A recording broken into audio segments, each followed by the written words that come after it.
유럽 최고 군사회의가 발칵 뒤집혔습니다. 유럽 내 한국 공군에 대한 관심이 높아지고 있기 때문인데요. 여론마저 한국을 옹호하는 목소리가 높아지고 있다고 하는데 그 시작은 어느 기자의 기사 때문이었다고 합니다. 바로 알아보겠습니다. 안녕하세요. 저는 영국 출신 국제안보 저널리스트 엘리엇 브룩스입니다. 전 BBC 군사 전문 리포터로 일하며 나토와 아프간 그리고 이라크 등 수많은 전쟁터를 누볐습니다. 사람들은 제게 종종 위험한 곳을 찾아다니는 이유를 물어보곤 하죠. 저는 늘 같은 대답을 합니다. 진실은 현장에 있기 때문이라고요. 한국행 비행기에 오르기 전 노트북에 간단한 메모를 남겼어요. 한국은 실질적 독자 방공 능력이 부족하다. 미군 의존도 심각 상징적 공군력만 보유. 북한 무인기 영공 침투 사건 이후 국제 언론에서는 한국 공군의 대응력에 의문을 제기했습니다. 저 역시 그랬죠. 미군 없는 한국 방공은 그림의 떡에 불과하다는 생각이 들었습니다. 평택 공군기지에 도착했을 때 첫인상은 의외였어요. 너무 조용했거든요. 이게 진짜 군사시설인지 의문이 들 정도였습니다. 미군 기지에서 보던 활기찬 움직임과는 달랐어요. 미국의 보호막 아래 있으니 그저 형식적인 훈련만 하는 건가 싶었습니다. 그런 생각을 하고 있는 와중 이준호 소령이 다가왔어요. 이번 취재를 도와주기로 되어 있었죠. 이준호 소령은 단정한 차림의 차분한 목소리를 가진 사람이었어요. 전투 조종사 출신이라는데 지금은 지상 통제 임무를 맡고 있다고 했습니다. 아마 실전 경험이 부족해서 그런가 싶었죠. 물론 한국군은 유사시 미군에 의존할 텐데 굳이 위험한 비행을 고집할 필요가 있을까 하는 생각도 들었습니다. 이준호 소령과 점심을 함께하며 무인기 사건 때 격추 조치가 없었던 이유를 조심스레 물었어요. 실은 격추 능력조차 없는 건 아닌지 의심했습니다. 이준호 소령은 커피를 한 모금 마시더니 총성은 때로 침묵보다 더 큰 혼란을 부른다고 말했어요. 그들은 눈에 보이지 않는 전쟁을 하고 있다고 합니다. 그 말이 제 귀에 걸렸어요. 눈에 보이지 않는 전쟁이라니 또 그럴듯한 변명인가 싶었습니다. 실력이 부족하니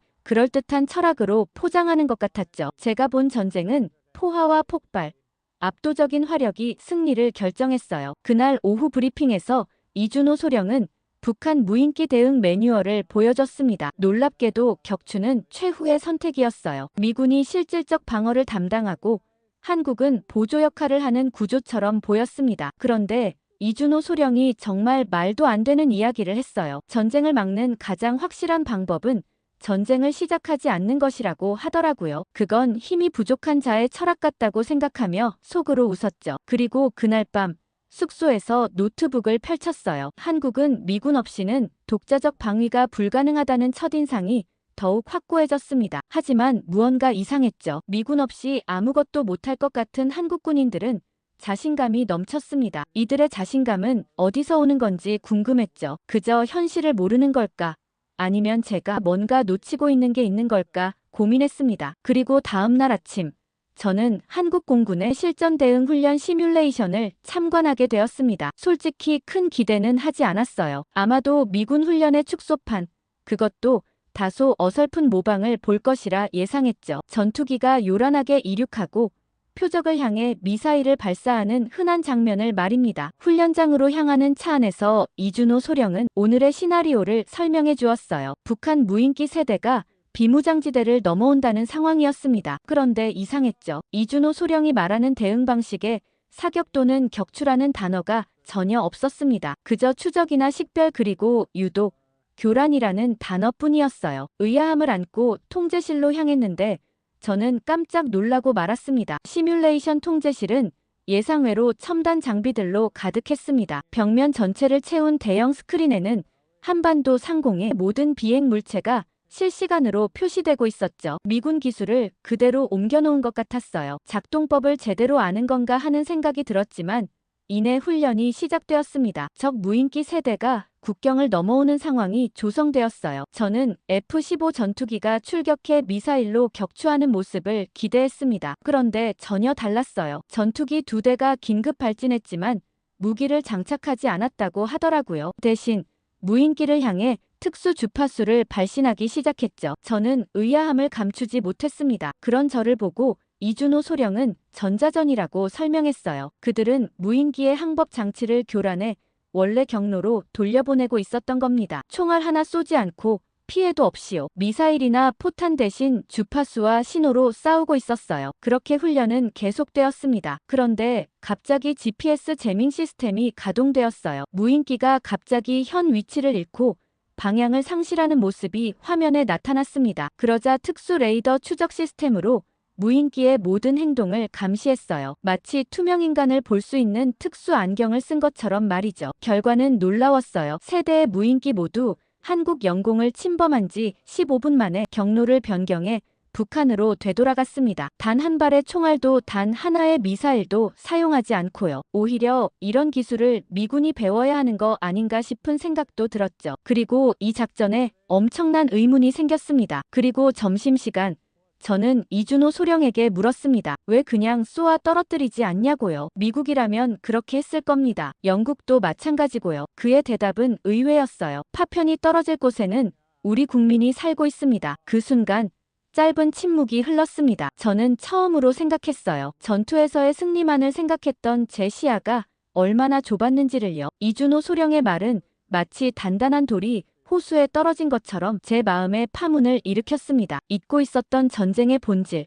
그것은 결국 누구를 위한 싸움인가라는 질문으로 귀결되는 것이었죠. 영국군이나 미군의 교범에서는 적의 경멸이 주된 목표였습니다. 하지만 이준호 소령의 눈빛에서 저는 다른 가치를 보았어요. 그것은 무기를 든 군인이 아닌 아침에 일어나 일터로 향하는 시민들, 학교에 가는 아이들, 그리고 평범한 일상을 살아가는 모든 이들을 향한 깊은 애정이었습니다. 이준호 소령은 이어서 말했어요. 군인으로서 가장 큰 명예는 화려한 훈장이 아니라 자신이 지키는 사람들이 평화롭게 잠들 수 있다는 것이라고요. 무인기를 격추하면 확실히 임무 완수라는 달콤한 성취감이 있을 겁니다. 하지만 그 잔해가 학교와 주택가에 혹은 농촌의 들판에 떨어져 무고한 이들이 다친다면 그것이 과연 진정한 승리일까요? 그의 말에서 저는 한국 군인들의 특별한 마음을 느꼈습니다. 그들에게 국민은 단순한 보호 대상이 아니었어요. 가족이자 이웃이자 자신의 일부였습니다. 한국의 역사가 그들에게 가르쳐준 것은 나라라는 것이 단순한 영토나 체제가 아니라 그 안에서 살아가는 사람들의 총합이라는 사실이었을 거예요. 제가 본 많은 나라의 군대는 국가를 위해 싸웠습니다. 하지만 이준호 소령과 한국 공군은 사람을 위해 싸우고 있었어요. 그 미묘하지만 본질적인 차이가 그들의 모든 전략과 결정의 기초가 되고 있었습니다. 그와 이동하던 중 기지 내부를 둘러보다 문득 눈에 띈 작은 액자 하나가 제 발걸음을 멈추게 했습니다. 통제실 한쪽 벽면. 누구도 쉽게 눈치채기 어려운 위치에 놓인 그 액자엔 한 남자의 사진이 들어있었어요. 공군 제복을 입은 그는 카메라를 향해 환하게 웃고 있었죠. 액자 아래에는 작은 명패가 달려 있었습니다. 김태호 중령. 영원히 기억하리라. 제 시선이 그 사진에 머물러 있을 때 이준호 소령이 다가왔어요. 그의 눈빛이 순간 흔들렸습니다. 마치 오래된 상처를 누군가 건드린 것처럼요. 이준호 소령의 표정에서 무언가 깊은 감정이 스쳐 지나가는 것을 느꼈어요. 그는 잠시 침묵하더니 곧 말을 이었습니다. 김태호 중령은 2년 전 북한 무인기 대응 중 추락 사고로 대한민국 영공을 지키다 목숨을 잃었다고요. 하지만 그가 말하지 않은 것이 있었죠. 그 사고를 이준호 소령이 직접 목격했다는 사실을요. 같은 하늘, 같은 임무에서 그는 동료의 추락을 지켜볼 수밖에 없었다고 합니다. 자세한 이야기는 하지 않았지만 이준호 소령은 제가 조금만 더 가까이 있었다면, 조금만 더 빨리 대응했다면 구할 수 있었을 거예요 라고 안타까워하며 얘기했죠. 그의 말에 가슴이 저려왔습니다. 공식적인 조사에서는 이준호 소령에게 어떤 책임도 물을 수 없다는 결론이 났다고 해요. 하지만 그는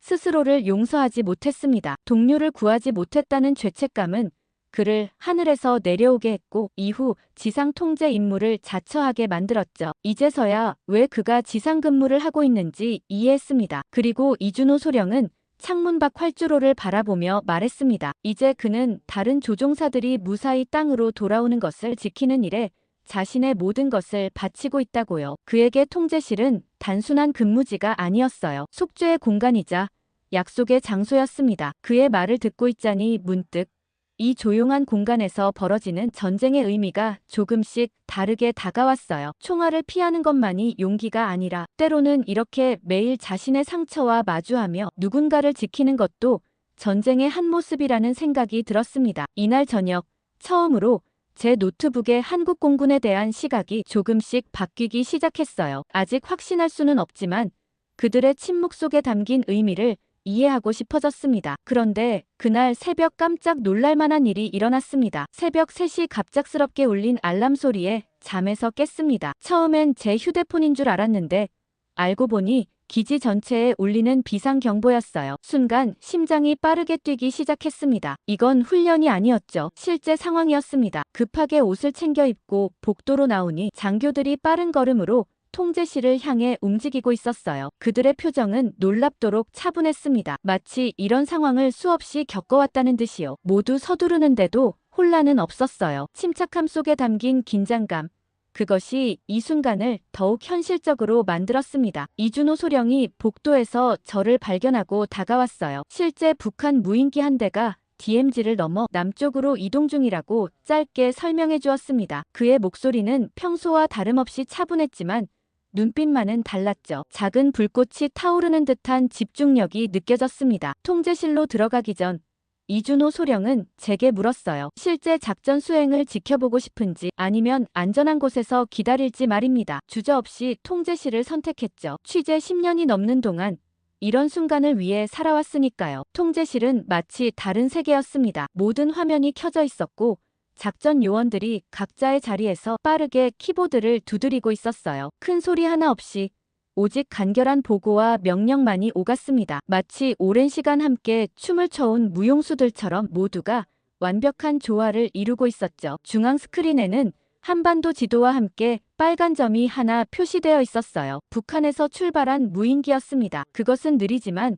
확실하게 남쪽으로 이동하고 있었어요. 목적지는 분명해 보였죠. 서울이었습니다. 이준호 소령은 즉시 작전 지휘를 시작했어요. 그의 지시는 간결했고 명확했습니다. F-15 전투기 2대가 긴급 발진 준비를 마쳤다는 보고가 들어왔죠. 그런데 놀랍게도 이준호 소령의 다음 명령은 실탄 장전 금지였습니다. 전투기는 무장하지 않은 채로 출격할 예정이었어요. 순간 의구심이 들었습니다. 실탄도 장전하지 않은 채 나간다는 게 이해가 안 됐죠. 그 순간 전투기 2대가 이륙했다는 보고가 들어왔습니다. 그들은 무인기와 직접적인 접촉 없이 일정 거리를 유지한 채 비행 중이었어요. 동시에 지상에서는 특수 전파 교란 장비가 가동되기 시작했습니다. 작전의 목표는 분명했어요. 무인기를 격추하는 게 아니라 원래 경로로 돌려보내는 것이었습니다. 이준호 소령의 얼굴에서는 어떤 감정도 읽을 수 없었어요. 그저 깊은 집중력만이 느껴졌죠. 그는 마치 체스 게임을 하듯 여러 단계를 미리 내다보며 작전을 이끌고 있었습니다. 긴박한 시간이 흘렀어요. 무인기는 전자교란에도 불구하고 계속해서 남하하고 있었습니다. 통제실의 긴장감이 고조되었어요. 이대로 격추 명령이 내려질지도 모른다는 생각이 들었을 때 이준호 소령은 새로운 지시를 내렸습니다. 고도 조정 유도 시작이라고요. 그때서야 이해했습니다. 그들은 무인기를 격추하는 대신 정교한 전자신호로 무인기의 항로와 고도를 조금씩 바꾸고 있었어요. 마치 보이지 않는 손으로 무인기를 부드럽게 인도하듯이요. 그것은 총알 없는 폭발 없는 그러나 매우 정교한 전쟁이었습니다. 모든 것이 실시간으로 펼쳐지는 것을 지켜보며 문득 깨달았어요. 이것이 바로 그들이 말한 눈에 보이지 않는 전쟁이었습니다. 화려하지 않지만 효과적이고 파괴적이지 않지만 확실한 방어였죠. 무인기가 갑자기 멈추었습니다. 통제실의 모든 눈이 중앙 스크린에 집중되었어요. 빨간 점이 더 이상 남아하지 않고 제자리에서 맴돌고 있었습니다. 마치 갈 길을 잃은 아이처럼요. 순간 통제실 내 긴장감이 최고조에 달했어요. 이 침묵의 작전이 성공할 것인지 아니면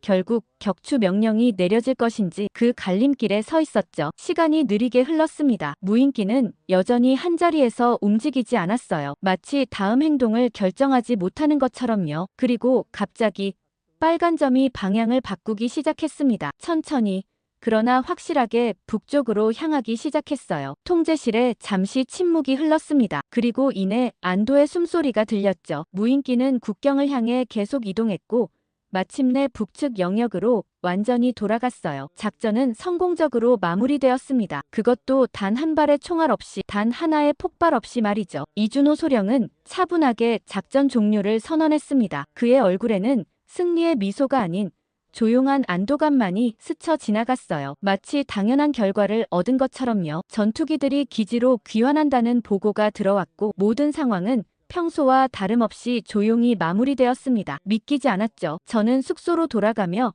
방금 일어난 일을 정리해 보았어요. 과연 이게 진짜 전쟁이라고 부를 수 있을까요? 제가 아프간에서, 이라크에서 본 그 치열한 전투와는 너무나 달랐습니다. 총성도 없었고 피해도 없었으며 심지어 일반 국민들은 아침에 일어나 뉴스를 보기 전까지는 어떤 위협이 있었는지도 모를 겁니다. 오늘 일은 뉴스로도 나가지 않을 예정이라고 하더라고요. 하지만 문득 깨달았어요. 어쩌면 이것이야말로 진짜 전쟁의 모습일지도 모른다는 생각이요. 피를 흘리지 않고 희생 없이 국민을 지키는 것, 그것이 궁극적인 승리가 아닐까요? 전쟁의 목적이 결국 평화를 지키는 것이라면 아마 이 조용한 전쟁이야말로 가장 이상적인 형태일 테니까요. 다음 날 저는 이준호 소령을 찾아가 물었습니다. 어째서 무인기를 그냥 격추시키지 않았느냐고요. 그의 대답은 의외로 단순했어요. 우리는 한 명의 생명도 잃지 않았습니다. 이것이 바로 우리가 원하는 결과입니다. 라고 말이죠. 그 말이 제 마음을 울렸습니다. 서방 세계에서는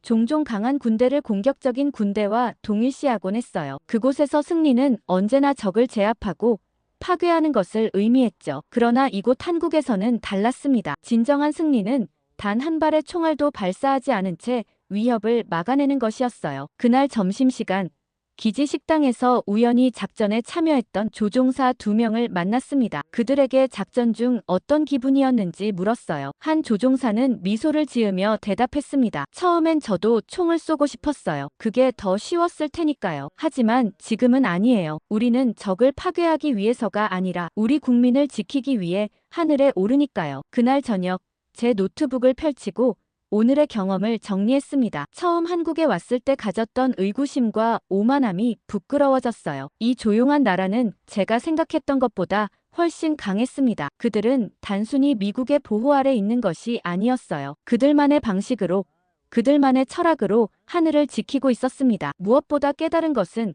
발포가 없는 작전이야말로 진정한 지키는 전쟁이라는 사실이었어요. 그들은 단순히 적을 물리치는 것이 아니라 국민의 평화로운 일상을 지키고 있었습니다. 그리고 그 일상이 깨지지 않도록 가장 조용한 방식으로 위협을 제거했죠. 어쩌면 이것이 미래 전쟁의 모습일지도 모르겠다는 생각이 들었습니다. 총성 없는 승리, 희생 없는 방어. 한국 공군은 이미 그 미래를 살고 있었어요. 제 마음속에는 이준호 소령에 대한 궁금증이 가득했습니다. 취재를 핑계로 그의 생활관을 방문해도 되냐고 물었고 의외로 쉽게 허락을 받았어요. 이준호 소령의 생활관은 그의 성격처럼 단정했습니다. 필요한 것만 있고 불필요한 것은 하나도 없었어요. 창문 하나, 침대 하나, 작은 책상과 의자, 그리고 책꽂이에는 군사 전략과 항공 역학에 관한 책들이 가지런히 꽂혀 있었죠. 마치 오랜 수도승의 방을 연상케 하는 절제된 공간이었습니다. 그러나 그 단조로운 공간에서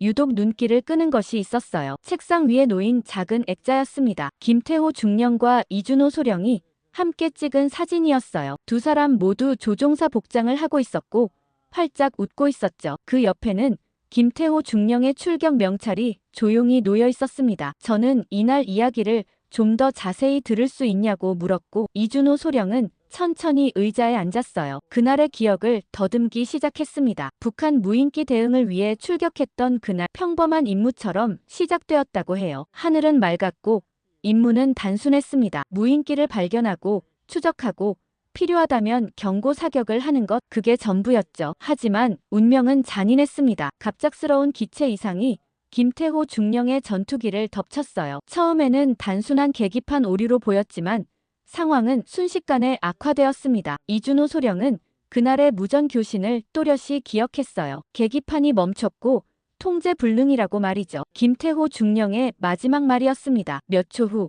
이준호 소령은 동료의 전투기가 하늘에서 불꽃을 그리며 추락하는 광경을 목격했어요. 그는 그 순간을 이렇게 표현했습니다. 마치 세상의 모든 소리가 사라진 것 같았다고요. 하늘은 아무 말도 하지 않았고 그저 무덤처럼 침묵했을 뿐이었다고 합니다. 이준호 소령은 자신이 할 수 있는 모든 것을 시도했다고 했어요. 관제탑에 긴급 구조 요청을 보내고 추락 지점을 정확히 파악하기 위해 낮게 비행했죠. 하지만 모든 것이 너무 빨랐습니다. 구조팀이 도착했을 때 김태호 중령은 이미 세상을 떠난 후였어요. 가장 가슴 아픈 것은 그 후였다고 합니다. 이준호 소령은 중령의 가족에게 이 소식을 직접 전해야 했어요. 유리처럼 깨지는 아내의 표정, 그리고 아직 어린 아들의 눈빛, 그 순간의 무게는 어떤 전투기보다도 무거웠다고 했습니다. 이준호 소령은 서랍을 열었어요. 그 안에는 작은 로봇 장난감이 들어있었습니다. 김태호 중령의 아들이 곧 생일이라고 했어요. 매년 그렇듯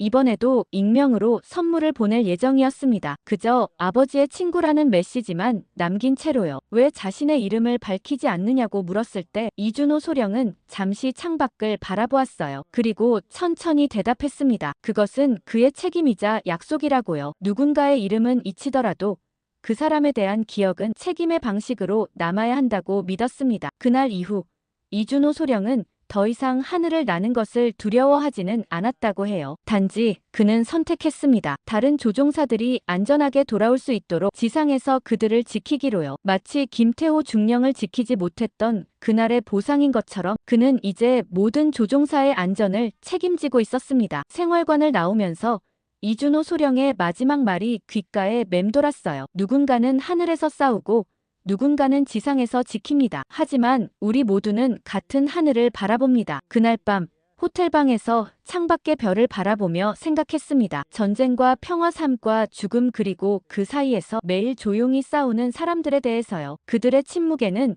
깊은 울림이 있었습니다. 귀국 전날 한국의 마지막 아침이 밝았습니다. 호텔 창문을 열자 서울의 맑은 하늘이 눈에 들어왔어요. 여느 날과 다름없이 평화로운 도시의 모습이었죠. 이 평화를 지키기 위해 누군가는 매일 밤 조용한 전쟁을 치르고 있다는 사실을 이곳 사람들은 얼마나 알고 있을까요? 가방을 정리하다 문득 한국에 오기 전 작성했던 메모장이 눈에 띄었습니다. 펼쳐보니 첫 페이지에 선명하게 적혀 있었어요. 한국 공군 미군 의존, 방공력 상징적, 실질적 무력, 억제력 낮음. 그때의 저는 얼마나 오만했을까요? 실제로 보고 경험하기도 전에 이미 결론을 내려놓고 있었던 거죠. 창밖으로 보이는 하늘을 바라보며 볼펜을 꺼냈습니다. 그 문장 위에 깨끗하게 선을 그었어요. 지난 며칠간의 경험이 제 머릿속을 채웠습니다. 처음 도착했을 때 느꼈던 의아함, 시뮬레이션 훈련에서 본 놀라운 통제력, 실제 침투 상황에서의 완벽한 대응, 그리고 무엇보다 이준호 소령의 이야기가요. 이 모든 조각들이 이제야 하나의 그림으로 맞춰지는 것 같았어요. 저는 한국의 팩트를 확인하러 왔습니다. 북한 무인기 사건 이후 세계 언론이 던진 의문, 한국 공군은 왜 대응에 실패했는가? 라는 질문에 답하기 위해서였죠. 그런데 이제 깨달았어요. 그들은 실패하지 않았습니다. 그들은 다른 방식으로 성공했던 거예요. 마지막으로 이준호 소령을 만나기 위해 기지로 향했습니다. 그와의 작별 인사는 짧았지만 의미가 깊었어요. 제가 영국으로 돌아가 쓸 기사에 대해 말했을 때 그는 미소를 지으며 고개를 끄덕였습니다. 그리고 한 가지 부탁을 했죠. 사람들에게 전쟁의 진정한 승리는 총을 쏘지 않고도 이루는 평화라는 것을 알려달라고요. 출국 수속을 밟으며 이 나라에 대한 저의 시각이 얼마나 변했는지 실감했습니다. 처음에는 미군의 보호 아래 있는 작은 나라, 실질적 방어 능력이 부족한 상징적 군대로만 여겼었죠. 하지만 이제는 다르게 보입니다. 이 나라는 침묵 속에서도 강인함을 지니고 있었어요. 화려하지 않지만, 효과적이고 공격적이지 않지만 확고한 그들만의 방식으로요. 비행기에 오르기 전 마지막으로 한국의 하늘을 올려다봤습니다. 맑고 푸른 하늘, 그리고 그 아래 평화롭게 살아가는 사람들. 이 모든 것이 우연이 아니라는 것을 이제는 알고 있었어요. 누군가의 조용한 헌신이 있었기에 가능한 평화였습니다. 기내에 앉아 노트북을 펼쳤습니다. 새로운 기사의 제목을 입력했어요. 조용한 하늘, 침묵의 수호자들. 그리고 써내려갔습니다. 제가 본 것, 배운 것, 느낀 것들을요. 화려한 전투기나 압도적인 화력이 아닌 사람에 관한 이야기였습니다. 김태호 중령을 기억하고 다른 조종사들을 지키기 위해 하늘을 포기한 이준호 소령의 이야기. 총 한 발 쏘지 않고도 나라를 지키는 방법을 찾아낸 이들의 지혜와 용기에 관한 이야기였죠. 영국으로 돌아가는 비행기 안에서 문득 깨달았습니다. 저는 취재를 위해 한국에 왔지만 돌아가는 건 기자가 아닌 한 사람으로서였어요. 팩트를 보러 왔지만 사람을 보고 돌아가는 겁니다. 때로는 가장 중요한 진실이 숫자나 데이터가 아닌 사람들의 이야기 속에 숨어 있다는 것을요. 영국의 사무실로 돌아와 최종 보고서와 칼럼을 준비해 편집장님을 만나러 갔죠. 편집장은 제게 강한 비판적 시각으로 한국 공군의 한계를 파헤치라고 주문했었습니다. 그가 원했던 건 미군 의존과 독자적 방위 능력 부족, 북한 위협에 취약한 한국 같은 키워드였죠. 그는 제 보고서를 책상 위에 놓고 깊은 한숨을 내쉬었어요. 안경을 벗으며 이런 내용의 기사는 기대한 것과 다르다고 말했습니다. 그가 원했던 것은 한국의 아름다운 이야기가 아니라 적나라한 현실이라고 했죠. 로버트는 벽에 걸린 세계지도 앞으로 걸어가 한반도를 가리키며 이 작은 반도는 미국의 보호 없이는 하루도 버티지 못한다고 단언했습니다. 제가 본 것은 그저 포장된 진실일 뿐이라고 했어요. 그의 시각은 단호했습니다. 로버트에게 한국은 언제나 작은 나라였고 그 작은 나라가 제대로 된 방위 체계를 갖추고 있다는 건 믿기 어려운 이야기였어요. 그는 지난 30년간 냉전과 중동 분쟁을 취재해왔고 그의 눈에는 오직 화력과 무력 시위만이 진정한 억제력이었습니다. 로버트는 제가 목격한 조용한 대응이란 그저 무력함의 다른 표현일 뿐이라고 말했어요. 그는 서류 더미를 뒤적이며 한국이 매년 미국의 방위비를 지불하는 이유는 그들 스스로는 북한을 막을 수 없기 때문이라고 지적했습니다. 베트남전 참전 기자 출신인 로버트는 전쟁을 화려한 수사나 기술적 전략이 아닌 날 것의 현실로 보고 있었어요. 포탄이 터지는 소리, 부상당한 병사들의 신음, 그리고 압도적인 화력이 가져오는 승리. 그것이 그가 알고 있는 전쟁의 모습이었죠. 로버트는 한국 공군이 북한 무인기를 격추시키지 않은 건 그럴 능력이 없어서이며 제가 본 첨단 장비들 대부분이 미국 기술이라 한국은 독자적으로는 아무것도 아니라고 주장했습니다. 책상을 두드리며 로버트는 실제 전쟁이 일어나면 전자전으로 북한의 미사일을 막을 수 없고 결국 미군에 의존할 수밖에 없다고 단언했어요. 그리고 가장 충격적인 말이 나왔습니다. 로버트는 이 기사가 신문에 실리면 중국 측에서 받는 광고가 모두 끊길 것이라고 했어요. 최근 중국 기업들이 우리 신문에 상당한 광고비를 지불하고 있었는데 한국 공군의 우수성을 암시하는 기사는 그들의 심기를 건드릴 수 있다는 거였습니다. 특히 중국이 자국 군사력의 우수성을 국제사회에 선전하는 시점에서 동아시아의 작은 나라가 뛰어난 방위 체계를 갖추고 있다는 내용은 불편할 수 있다고 설명했어요. 로버트는 제게 기사를 다시 쓰라고 요구했습니다. 화려한 기술 뒤에 숨은 현실, 미군 철수 시 무력화될 한국의 방위체계, 북한의 위협 앞에 취약한 실상, 그것이 독자들에게 전해야 할 진짜 뉴스라고 주장했어요. 그리고 광고주들의 마음도 달래야 한다는 말을 덧붙였습니다. 로버트의 말에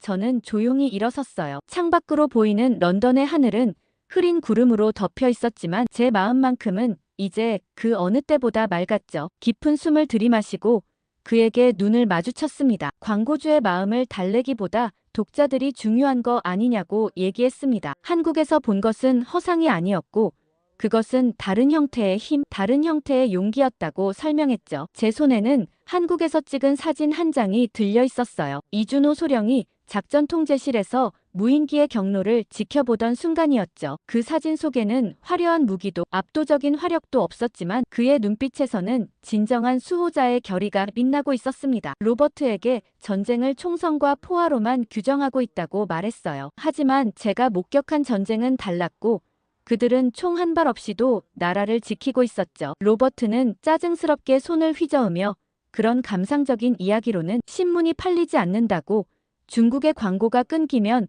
회사에 큰 타격이 될 것이라고 다시 한번 강조했어요. 하지만 그의 말은 더 이상 제 마음을 흔들지 못했습니다. 20년 전 그가 저에게 진실보다 중요한 광고주는 없다고 가르치지 않았는지 물었어요. 그 말에 로버트의 표정이 미세하게 흔들렸죠. 지금 그가 말하는 것은 그때 그가 그토록 경멸했던 타협이라고 지적했습니다. 창가로 걸어가 멀리 보이는 도시의 풍경을 바라보았어요. 한국에서 배운 것은 단순한 군사력의 문제가 아니었고 그것은 국민을 생각하는 방식, 평화를 지키는 철학이었다고 설명했습니다. 우리가 쓰는 기사는 단순한 정보 전달이 아니라 세상을 바라보는 새로운 관점을 제시하는 것이어야 하지 않을까 물었죠. 그리고 기사를 그대로 내보내겠다고 말했어요. 만약 문제가 된다면 제가 책임을 지겠다고 했죠. 제 목소리에는 흔들림이 없었습니다. 진정한 저널리즘이란 때로는 불편한 진실을 말하는 것 그리고 익숙하지 않은 진실도 전하는 것이라고 덧붙였어요. 로버트는 잠시 침묵했습니다. 그의 얼굴에는 분노와 고민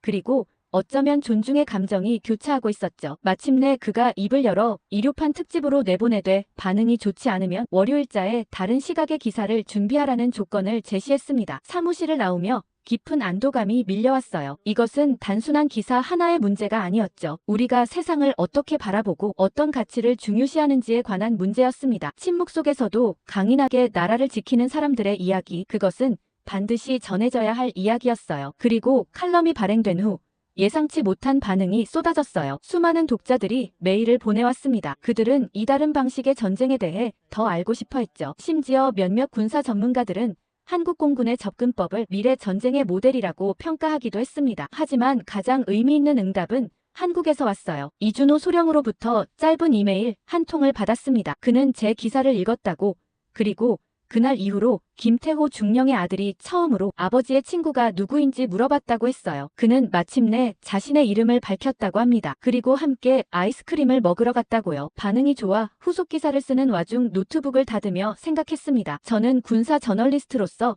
수많은 전쟁터를 다녀봤어요. 폭발음과 총성이 가득한 격전지 첨단 무기가 하늘을 가르는 현장, 그리고 그 모든 것이 전쟁의 본질이라고 생각했죠. 하지만 한국에서 저는 다른 종류의 전쟁, 다른 형태의 용기를 보았습니다. 때로는 총을 쏘지 않는 것이 가장 큰 용기일 수 있습니다. 때로는 침묵이 가장 강력한 무기일 수 있어요. 그리고 무엇보다 진정한 평화는 적을 무찌르는 것이 아니라 국민의 일상을 지키는 것에서 시작된다는 걸 배웠습니다. 이것이 제가 한국의 하늘에서 배운 교훈이었습니다. 그리고 이 교훈은 앞으로도 제 가슴속에 조용히 그러나 강하게 남아있을 것입니다. 한국 공군이 자랑스러우시다면 구독이나 좋아요, 댓글 꼭 남겨주세요. 그 돈 주고 이 땅을 왜 사요? 미쳤어요? 2009년 당시 200억가량의 부지를 매입하면서 한국 정부는 엄청난 비난을 받았었는데요. 지금 그 땅은 200억은커녕 10배를 더 줘도 매입이 어려울 지경으로 가치가 천정부지로 솟았습니다. 한국 정부가 그 땅을 왜 구입했는지, 그리고 어떻게 쓰이고 있는지 알아보겠습니다. 안녕하세요. 저는 뉴욕에서 부동산 디벨로퍼로 일하고 있어요. 부동산 디벨로퍼는 땅의 가치를 측정하고 해당 땅을 개발하기 위한 일을 하는 사람들이죠. 개인적으로 가장 성공적이었던 프로젝트는 2009년에 있었는데요. 아직도 2009년의 그날을 잊을 수가 없어요. 월요일 아침 출근 시간에 울린 전화벨 소리가 지금도 귓가에 생생합니다. 글로벌 파트너즈의 CEO가 갑자기 불러 맨해튼 32번가 부지 분석을 맡겼던 날이었어요. 당시 저는 수석 디벨로퍼로 일하고 있었지만 정부 요청에 의한 프로젝트는 처음이라 의아했죠. 알고 봤더니 한국 정부의 요청이라고 하더라고요. 저는 한국 정부라는 말을 듣자마자 의뢰서를 펼쳐봤고 해당 부지에 한국문화원을 짓고 싶다는 내용에 가슴이 뛰었습니다. 곧장 사무실로 돌아와 자료를 펼쳤죠. 주차장으로 쓰이고 있던 590제곱미터의 부지였는데 위치가 너무나 특별했어요. 엠파이어 스테이트 빌딩과 메디슨 스퀘어 가든이 가까이 있었고 지하철역도 바로 연결되어 있었죠. 게다가 코리아타운과도 가까워서 한국 문화를 알리기에 최적의 입지였어요. 분석 보고서를 작성하면서 이 부지의 잠재력에 더욱 확신이 들었습니다. 금융위기로 부동산 시장이 얼어붙었지만 오히려 지금이 투자할 기회라고 생각했어요. 한류 열풍이 불고 있었고 한국 문화에 대한 관심도 높아지고 있었으니까요. 밤늦게까지 사무실에 남아 자료를 검토하면서 이 부지가 가진 가능성을 하나하나 정리했습니다. 특히 주변 상권 분석에 많은 시간을 들였어요. 코리아타운의 매출 데이터를 수집하고 유동인구를 분석했죠. 놀랍게도 금융위기 속에서도 이 지역은 안정적인 성장세를 보이고 있었습니다. 한식당들은 문전성시를 이루었고 K뷰티 매장도 계속 늘어나고 있었어요. 부동산 가치 측면에서도 이 부지는 금광과 같았습니다. 지난 30년간의 맨해튼 부동산 가격 변동을 추적해보니 이 지역은 한 번도 가치가 하락한 적이 없었어요. 심지어 9.11 테러 이후에도 회복이 가장 빨랐던 곳이죠. 한국 정부의 보는 눈은 놀라웠고 투자 가치는 충분했습니다. 보고서를 들고 회의실로 향하는 발걸음이 가벼웠습니다. 하지만 회의실 문을 열자마자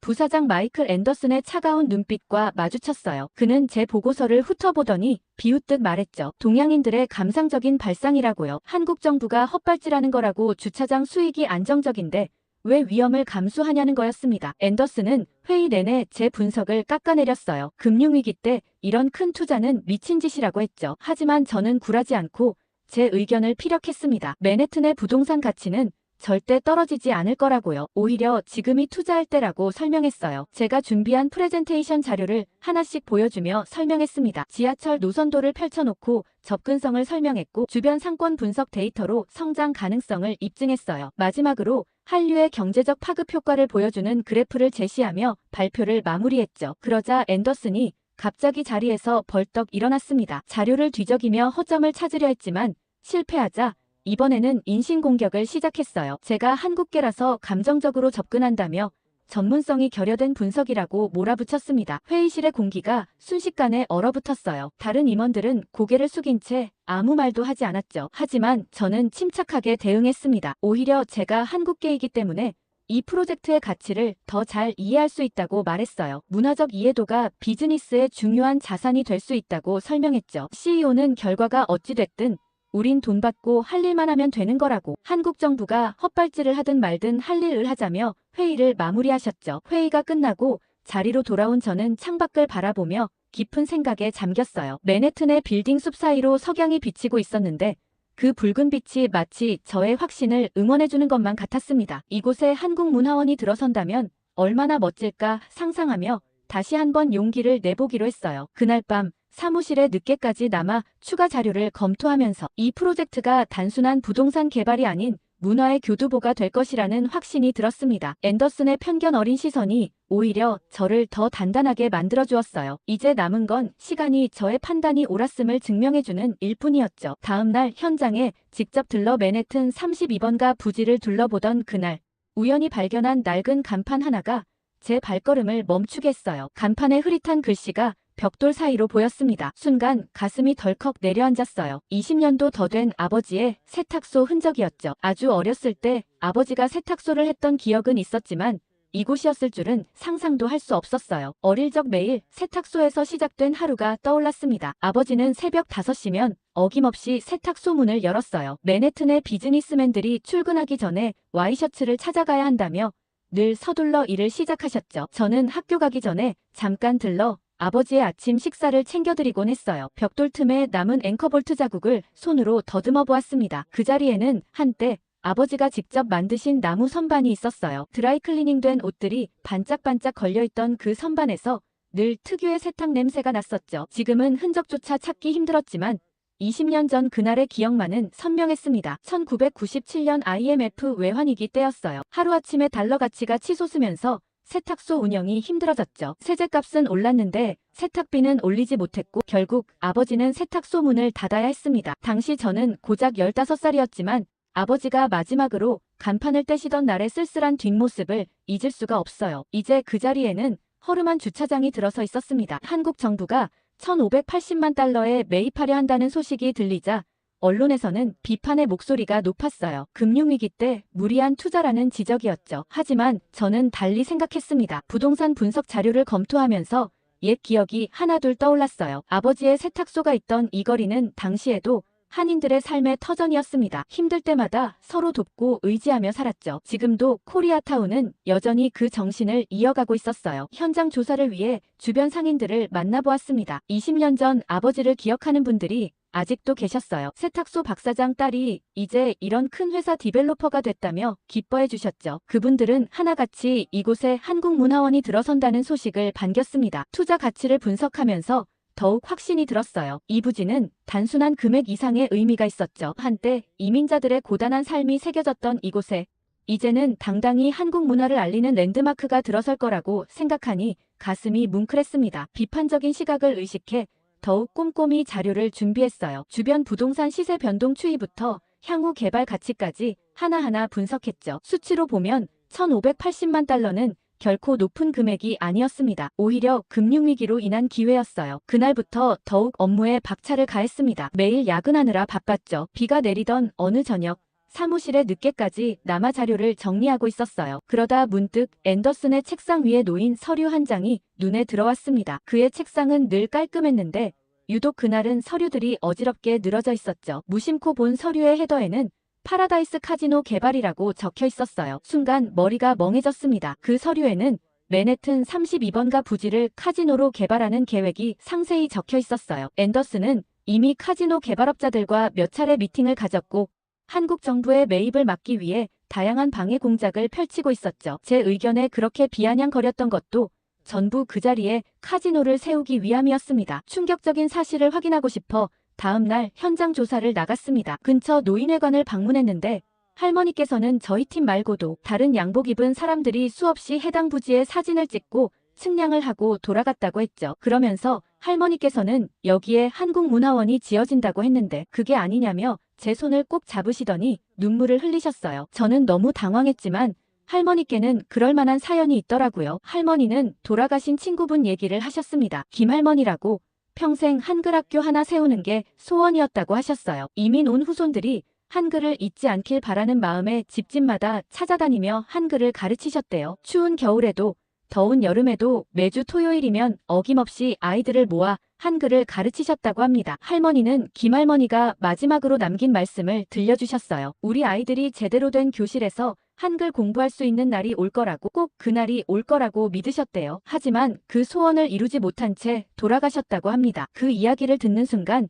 가슴이 먹먹해졌어요. 할머니는 여기 문화원이 생기면 우리 이민 온 후손들이 이곳에서 한글을 배울 수 있을 텐데 뭔가 일이 잘못되고 있는 거냐고 여쭤보셨죠. 만약 앤더슨이 계획하는 카지노가 들어선다면 이 지역 전체가 황폐화될 게 뻔했습니다. 노인회관을 나서는데 할머니들이 들려주신 이야기가 자꾸 귓가에 맴돌았어요. 한글 학교에 다니는 아이들 얘기와 매주 토요일이면 울려 퍼지던 한글 수업 소리, 그리고 아이들과 함께 보냈던 즐거운 시간들까지 그 모든 게 사라질 위기에 처해 있었죠. 사무실로 돌아와 밤새 자료를 정리했습니다. 앤더슨의 비밀 계획을 폭로하기 위해서는 확실한 증거가 필요했어요. 카지노 개발업자들과 주고받은 이메일과 비밀 미팅 일정표 그리고 개발 계획서까지 하나하나 복사해 두었죠. 다음날 아침 일찍 사장님을 찾아갔어요. 앤더슨의 비밀 계획을 모두 공개했고 이 부지가 얼마나 소중한 의미를 가지고 있는지 설명했습니다. 그리고 한국 정부에서 무조건 해당 부지를 매입할 거라고 얘기했죠. 사장님은 깊은 한숨을 내쉬더니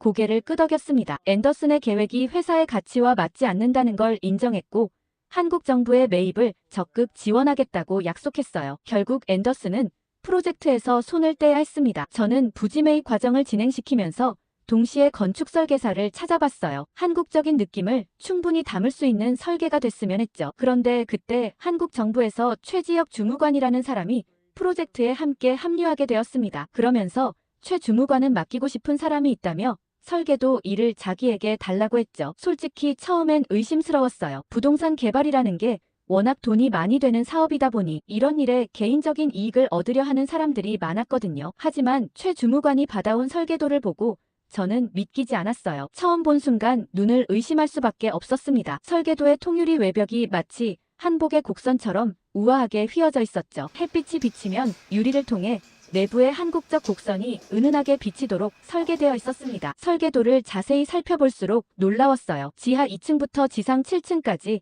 각 층마다 특별한 의미가 담겨 있었죠. 지하 2층은 200석 규모의 공연장이 들어서고 지하 1층은 전시 공간으로 꾸며질 예정이었습니다. 특히 공연장 천장은 전통 처마의 곡선을 현대적으로 재해석했어요. 1층 로비는 25m 높이의 보이드 공간으로 설계되어 있었습니다. 그 공간을 통해 한옥의 마당처럼 하늘이 보이도록 했죠. 2층은 정원이 있는 전시 공간, 3층은 한글 도서관이 들어설 예정이었어요. 아버지가 그토록 바라시던 한글 학교는 4층에 자리 잡을 거라고 했습니다. 가장 인상적이었던 건 5층 세미나실이에요. 전통 마루의 구조를 현대적으로 재해석해서 좌식과 입식을 자유롭게 변형할 수 있도록 설계했죠. 사무 공간도 한국의 미를 살리면서도 실용성을 갖추도록 했습니다. 설계도를 보면서 최 주무관의 얼굴을 번갈아 바라보았어요. 이건 생각했던 것보다 훨씬 더 웅장하고 아름다운 문화원이었거든요. 최 주무관이 소개한 건축가들과 미팅을 하면서 더욱 놀라웠어요. 그들은 한국 전통 건축의 철학을 현대적으로 표현하는데 심혈을 기울였다고 했습니다. 처마의 선, 기둥의 비례, 창호의 패턴까지 하나하나 한국적 정서를 담았다고 해요. 특히 통유리 외벽은 혁신적이었습니다. 낮에는 투명한 유리를 통해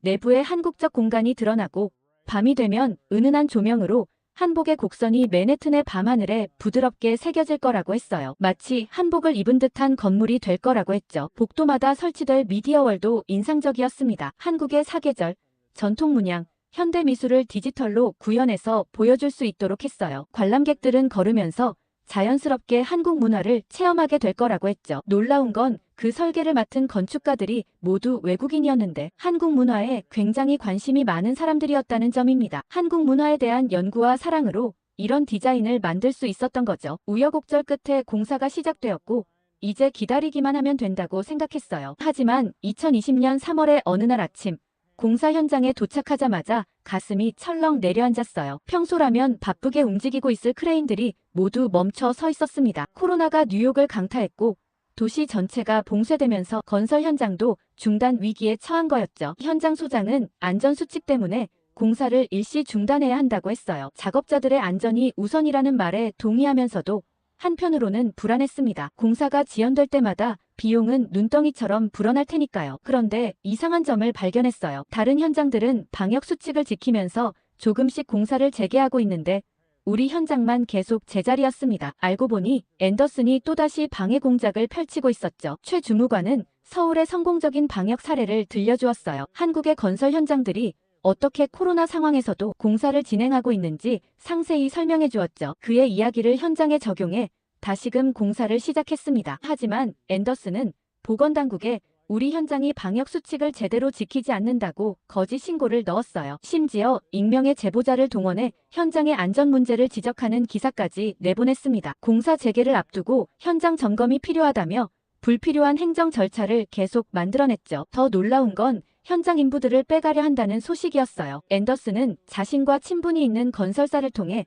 우리 현장의 핵심 인력들에게 더 높은 일당을 제시했습니다. 코로나로 일거리가 없는 상황에서 인부들을 유혹하려 한 거죠. 매일 아침 텅 빈 현장을 바라보는 일이 고통스러웠어요. 멈춰선 크레인과 덮여있는 자재들 그리고 적막한 공사장까지 모든 게 시간과의 싸움이었습니다. 공사가 지연될수록 예산은 초과되고 결국 프로젝트 전체가 위험해질 수 있었죠. 어느 날은 현장 게이트가 굳게 잠겨 있었어요. 알고 보니 앤더슨이 시 당국에 우리 현장의 안전검사가 미흡하다고 신고한 거였습니다. 재검사를 받기까지 최소 2주가 걸린다고 했죠. 분명 그의 입김이 작용했을 거예요. 그러자 최 주무관이 침착하게 상황을 정리하기 시작했어요. 우선 그는 한국의 건설사들과 화상회의를 주선했습니다. 방역과 공사를 동시에 진행하는 노하우를 전수받았죠. 현장을 구역별로 나누고 인원을 분산시키는 방식부터 작업자들의 동선 관리까지 세세한 지침을 받을 수 있었어요. 덕분에 현장 인부들도 쉽게 이해하고 작업 효율을 높일 수 있었죠. 특히 인상적이었던 건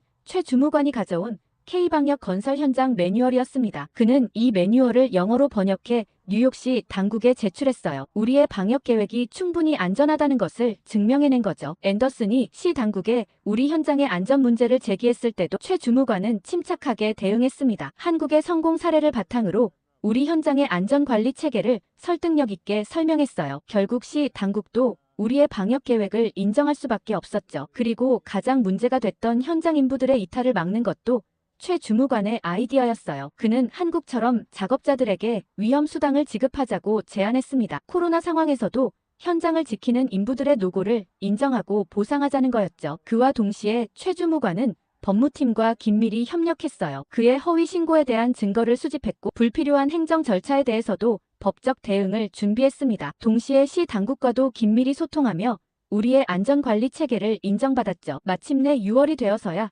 공사를 재개할 수 있었어요. 첫날 아침 크레인이 다시 움직이기 시작하는 걸 보면서 눈물이 났습니다. 앤더슨의 방해에도 불구하고 우리는 포기하지 않았어요. 오히려 이 위기를 통해 현장의 단합력은 더욱 강해졌죠. 비록 코로나로 인해 예상보다 공정이 늦어졌지만 오히려 현장을 더 끈끈하게 만들어주었습니다. 안정적으로 공사가 재개되던 어느 날 저녁이었어요. 늦게까지 서류를 검토하던 최지혁 주무관과 마지막 커피를 마시며 대화를 나눴습니다. 15년 동안 이 프로젝트를 위해 헌신한 그에게 문득 궁금증이 들었어요. 왜 이렇게까지 열정을 쏟는 건지 물어보고 싶었죠. 처음엔 대답을 망설이던 최 주무관의 표정이 무거워졌어요. 그는 자신의 어린 시절 이야기를 들려주었습니다. 아버지의 해외 발령으로 일본 도쿄에서 초등학교를 다녔다고 해요. 당시만 해도 한국은 일본에 비해 경제적으로 많이 뒤처져 있었죠. 학교에서 유일한 한국인이었던 그는 매일 같은 질문을 받았다고 해요. 한국에도 텔레비전이 있냐고, 집에서 김치만 먹고 사냐고. 어떤 아이들은 한국이 가난한 나라라며 놀리기도 했답니다. 가장 괴로웠던 건 문화 수업 시간이었다고 해요. 일본의 전통 문화를 배우는 시간에 자신의 나라 문화를 소개해달라는 선생님의 요청을 받았지만 아무것도 말하지 못했다고 합니다. 친구들의 괴롭힘이 걱정되었기 때문이었죠. 어느 날은 다 같이 보는 교과서에 임진왜란이 문화교리로 표현되어 있는 걸 보고 충격을 받았다고 해요. 하지만 반박하지 못했죠. 그저 고개를 숙이고 있을 수밖에 없었다고 합니다. 10살의 어린 나이였지만 그때 결심했다고 해요. 언젠가는 꼭 우리 문화의 우수성을 세계에 알리겠다고, 한국인임이 자랑스러워지는 그날까지 힘쓰겠다고 말이에요. 최 주무관은 잠시 말을 멈추고 창밖을 바라봤어요. 맨해튼의 야경이 눈부시게 빛나고 있었죠. 그러면서 그는 말했습니다. 지금 한국은 달라졌다고요. 한국의 모든 것들이 세계인의 사랑을 받고 있다고요. 하지만 아직도 갈 길이 멀다고 했어요. 단순한 유행이 아닌 문화 강국으로서의 위상을 확고히 해야 한다고 말이죠. 이 문화원이 바로 그 시작점이 될 거라고 믿는다고 했습니다. 그래서 이 프로젝트가 힘들어도 포기할 수 없었다고 해요. 최 주무관은 문화원 건물을 올려다보며 미소를 지었어요. 이제는 뉴욕 한복판에서 당당히 한국 문화를 선보일 수 있게 됐다고, 더 이상 어떤 아이도 자신처럼 고개를 숙이지 않아도 된다고 말했습니다. 밤이 깊어갔지만 우리는 그렇게 오랫동안 이야기를 나눴어요. 서로 다른 이유로 시작된 우리의 여정이 이렇게 아름다운 결실을 맺게 될 줄은 몰랐다고 말이에요. 최 주무관의 어린 시절 상처가 오히려 우리 모두의 자부심이 되어 돌아온 거죠. 그렇게 순탄하게 마무리될 줄 알았던 어느 날 더 큰 폭풍이 몰아쳤어요. 중국의 거대 부동산 재벌 그룹 진룽이 우리 부지 매입을 시도한 겁니다. 그들은 한국 정부가 투자한 금액의 2배를 제시하며 강하게 압박해왔어요. 부지 매입을 앞두고 진룽그룹의 부회장이 우리 사무실을 찾아왔던 날이었어요. 그는 고급스러운 정장 차림으로 의자에 앉아 오만한 태도로 말했습니다. 한국 정부가 제시한 금액의 2배를 주겠다면서 이민자들이 운영하던 허름한 세탁소나 식당이 있던 자리에 무슨 문화원이냐며 비웃었어요. 순간 1980년대 초반 어느 추운 겨울날의 기억이 떠올랐습니다. 아버지의 세탁소에서 있었던 일이었죠. 그날도 아버지는 새벽부터 일을 시작하셨어요. 월스트리트 직원들의 와이셔츠를 아침 일찍 전달해야 했기 때문입니다. 그런데 한 중국계 사업가가 찾아와 세탁물을 돌려달라며 큰 소리를 쳤어요. 자신의 실크 셔츠가 망가졌다며 터무니없이 비싼 배상금을 요구했죠. 사실 그 셔츠는 이미 오래되어 낡은 것이었는데도 새 옷이었다며 우겼습니다. 아버지는 고개를 깊이 숙이며 사과하셨어요. 부족한 영어로 설명하려 애쓰셨지만 그 사업가는 더욱 거세게 소리를 질렀죠. 당신 같은 이민자들은 이런 고급 옷을 다룰 자격도 없다며 무시했다고 해요. 결국 아버지는 한 달 수입을 모두 털어 배상금을 지불하셨습니다. 그날 밤 아버지는 처음으로 소주를 드셨어요. 하지만 다음 날도 어김없이 새벽 4시에 일어나 세탁소 문을 여셨죠. 진룽 부회장을 바라보며 그날의 기억이 떠올랐어요. 처음에는 단순한 매입 제안인 줄 알았습니다. 하지만 최지혁 주무관이 숨겨진 진실을 파헤치기 시작했어요. 그가 발견한 건 앤더슨의 오래된 비리였죠. 2년 전 일본의 파친코 그룹과 손을 잡고 이 부지를 카지노로 개발하려 했다가 그때는 실패했지만 이번에는 중국 자본과 손잡고 다시 시도하고 있었던 거예요. 놀라운 사실은 따로 있었습니다. 진룽그룹이 제시한 매입가는 실제 시장 가치보다 터무니없이 높았어요. 최 주무관의 조사 결과 이 부지를 초고층 카지노 단지로 개발해 중국 자본 세탁의 거점으로 활용하려 했다는 사실이 드러났죠. 앤더슨은 교묘하게 움직였어요. 진룽그룹의 고위 임원들을 비밀리에 만나고 우리 회사의 내부 정보를 유출했습니다. 심지어 한국 정부의 재정 상황이 어렵다는 거짓 정보를 퍼뜨리며 매각을 유도하려 했죠. 위기의 순간은 어느 날 아침에 찾아왔어요. 진룽그룹의 회장이 직접 서울을 방문해 문화체육관광부 고위 관계자들을 만났다는 소식이 들려왔습니다. 매입가를 3배로 올리겠다는 제안을 했다고 해요. 하지만 최 주무관이 결정적인 증거를 확보했습니다. 앤더슨이 진룽그룹으로부터 거액의 자문료를 받아왔다는 계좌 내역이었어요. 게다가 일본 파친코 그룹과의 거래 내역도 함께 발견됐죠. 모든 증거를 들고 사장님을 찾아갔습니다. 최 주무관은 앤더슨의 2년간의 비리를 상세히 보고했어요. 일본 기업과의 유착관계, 중국 자본과의 검은 거래, 회사 기밀 유출까지 모든 것이 밝혀졌습니다. 사장님은 즉시 앤더슨을 해고했어요. 15년간 회사를 위해 일했다는 그의 항변도 소용없었죠. 이번이 2번째였고 비리의 증거가 너무나 명백했으니까요. 앤더슨은 씁쓸한 표정으로 회사를 떠났고 진룽그룹의 매수 시도는 실패로 끝났어요. 문화체육관광부는 이 부지가 단순한 땅이 아닌 한국 문화의 상징이라며 매각은 없을 것이라고 선언했습니다. 오히려 이번 일을 계기로 문화원 건립에 더 큰 의지를 보여주었죠. 최 주무관은 이 모든 과정을 지켜보며 담담히 미소 지었어요. 한국 문화의 자존심을 지켜낸 것도 기쁘지만 검은 자본의 유혹을 이겨낸 것이 더 값진 승리라고 말했습니다. 이제 우리 앞에는 문화원을 완성하는 일만 남았죠. 그날 이후 현장의 분위기는 더욱 단단해졌어요. 우리가 짓는 건물이 단순한 문화원이 아닌 한국의 자존심을 지켜낸 승리의 상징이 된 거니까요. 앤더슨이 떠난 자리에는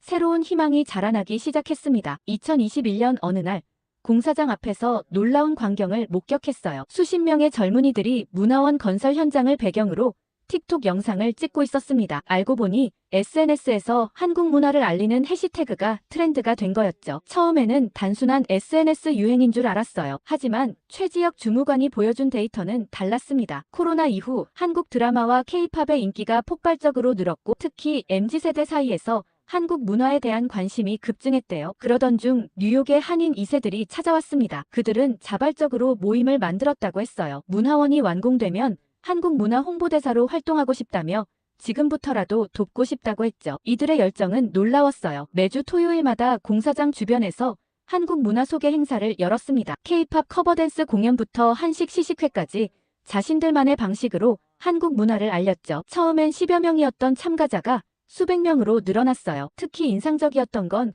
그들의 전문성이었습니다. 콜롬비아대 건축학과 학생들은 문화원 설계의 우수성을 설명하는 영상을 제작했고 NYU 예술학과 학생들은 한국 전통 문양의 현대적 재해석을 주제로 전시회를 열었어요. SNS에서의 반응도 폭발적이었죠. 공사 과정을 담은 타임랩스 영상이 수백만 뷰를 기록했고 문화원 완공 후 운영될 프로그램에 대한 기대감도 높아졌습니다. 특히 K-드라마 촬영 장소로 활용하자는 제안이 화제가 됐어요. 젊은이들의 참여는 공사 현장의 분위기도 바꿔놓았습니다. 작업자들은 자부심을 갖게 됐고 공정률도 눈에 띄게 향상됐어요. 그들은 자신들이 단순한 건물이 아닌 문화의 상징을 만들고 있다는 걸 깨달은 거죠. 최 주무관의 제안으로 디지털 타임캡슐 프로젝트도 시작했습니다. MZ세대들의 한국 문화 체험 사연을 모아 건물 기초석에 저장하기로 한 거예요. QR코드만 찍으면 그들의 이야기를 볼 수 있게 했죠. 어느 날은 한 할머니가 눈물을 흘리며 찾아오셨어요. 손녀가 한국어를 배우기 시작했다며 문화원이 생기면 함께 오고 싶다고 하셨대요. 3대가 함께 한국 문화를 나눌 수 있는 공간이 생긴다는 게 너무 감격스럽다고 하셨죠. 이제 공사장 가림막은 거대한 캔버스가 됐어요. MZ세대 아티스트들이 한국의 전통 문양과 현대 아트를 접목한 작품을 그렸죠. 지나가는 사람들의 포토스팟이 됐고 뉴욕 미술계에서도 주목받게 됐습니다. 이윽고 개관식 날 아침 문화원은 사람들로 북적였어요. 로비에는 한복을 곱게 차려입은 어르신들이 3-3-5 모여 계셨습니다. 그 중에서 특히 한 할머니가 눈에 띄었죠. 40년 전 처음 뉴욕에 오셨다는 김영옥 할머니였어요. 할머니는 떨리는 손으로 문화원의 벽을 쓰다듬으셨습니다. 1970년대에 뉴욕에 처음 왔을 때는 한국말을 하는 것조차 눈치 보였다고 하셨어요. 작은 세탁소에서 시작해 자녀들을 키우느라 힘들었던 시절을 떠올리시며 눈시울을 붉히셨죠. 지하 공연장에서 풍물놀이가 시작되자 할머니의 표정이 환하게 피어났어요. 사물놀이 소리가 울려 퍼지자 어르신들이 하나둘 자리에서 일어나 어깨춤을 추기 시작했습니다. 젊은 시절 고향에서 들었던 장단이 그리웠다고 하셨죠. 2층 체험장에서는 떡매치기가 한창이었어요. 할머니는 손주들에게 떡매치는 법을 가르쳐 주셨습니다. 어린 시절 설날이면 항상 가족들과 함께 떡을 만들었다며 그때 이야기를 들려주셨죠. 손주들은 처음 해보는 떡매치기에 신이 났어요. 3층 도서관에 들어서자 할머니는 한글로 가득한 책장 앞에서 한참을 서 계셨어요. 주말마다 손주들을 한글 학교에 데려다주며 꿈꿨던 날이 드디어 왔다고 하셨습니다. 한글책이 가득한 도서관이 생길 거라고는 상상도 못했다고 하시며 눈물을 훔치셨죠. 4층 한식 체험관에서는 더욱 감동적인 장면이 연출됐어요. 할머니는 김치 담그기 시범을 보이셨습니다. 외국인들이 할머니의 솜씨에 감탄하며 박수를 쳤고 할머니는 쑥스러운 듯 미소를 지으셨죠. 점심시간 할머니는 문화원 식당에서 손주들과 함께 떡국을 드셨어요. 40년 전 처음 뉴욕에 왔을 때는 떡국 떡 하나 구하기도 힘들었다며 이제는 이렇게 좋은 곳에서 시간을 보낼 수 있다는 게 꿈만 같다고 하셨습니다. 오후에는 전통놀이 한마당이 벌어졌어요. 할머니는 손주들과 함께 윷놀이를 하셨습니다. 윷가락을 던질 때마다 환호성이 터져나왔고 할머니의 눈가에는 행복한 눈물이 맺혔죠. 저녁 무렵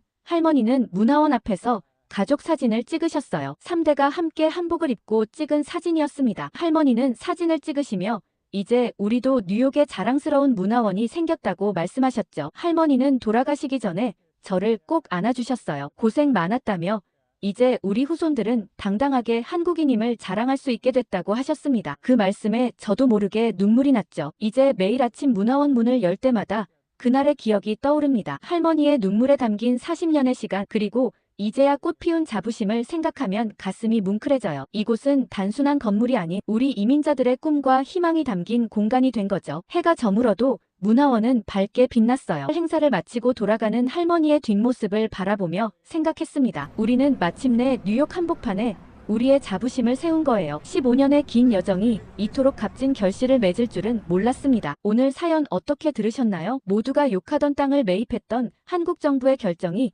큰 가치로 돌아왔는데요. 미국에 가면 꼭 한번 문화원을 들러보고 싶은 마음이 들었습니다. 오늘 사연에 대한 생각 댓글 많이 달아주시고 다음에 더 좋은 사연으로 돌아오겠습니다. 감동 필름이었습니다.